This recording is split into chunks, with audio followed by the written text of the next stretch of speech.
Jarrod, before we get on to your personal accolades, what a dramatic game of football.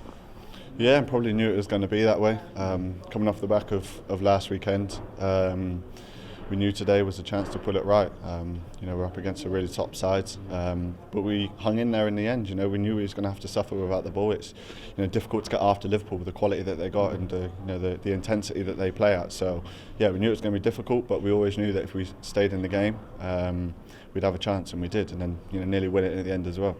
Looking at the sort of previews, people were saying that Liverpool's pressing sometimes, their willingness to sort of play out, you can take advantage of, and we did do that just for your opening goal. We had a couple of other chances even before then when we won the ball back up heart of the pitch.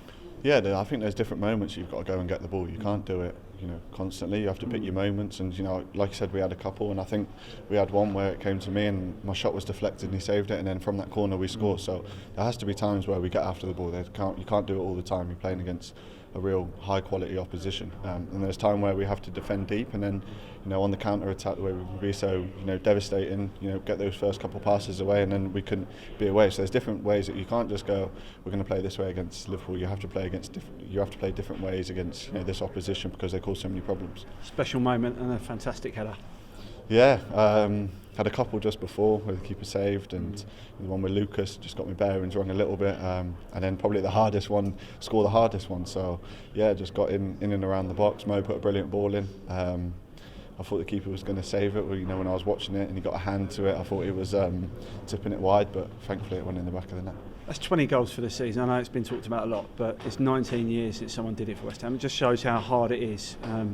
You must be so proud.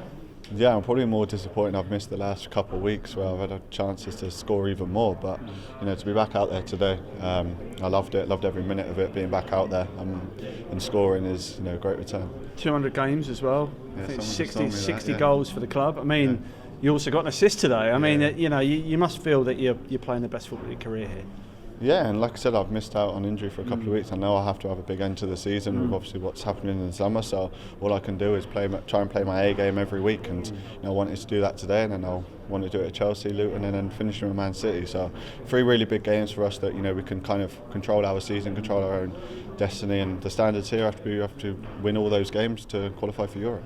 Let's talk about Mick. He's 34. Obviously, he's built like a rugby player or an American footballer, but he's a heck of a player. I mean, he's got 67 Premier League goals now. You don't do that if you're not a really good footballer. Yeah, I'm trying to catch him and he keeps scoring. But he's a handful. I think the last few weeks we've seen the Mick of what I remember when I first joined, and he's had a couple of injuries, I think, this season, which has delayed him. But since he's been back, he's been probably one of our best players. And you see today, against 2 really good centre-halves, he can cause anyone problems, and the header just goes to show that he's not even a centre-forward by trade naturally, and the way he headed it back across goal was like a natural centre-forward. So no, I can't speak highly enough of Mick. I think for the way that we can play, and I spoke about being on the counter and having that focal point up front to hold the ball, bully the centre-halves, and let me and Mo run behind the full-backs he's key to doing that. So yeah, he deserves everything. A really important goal from today.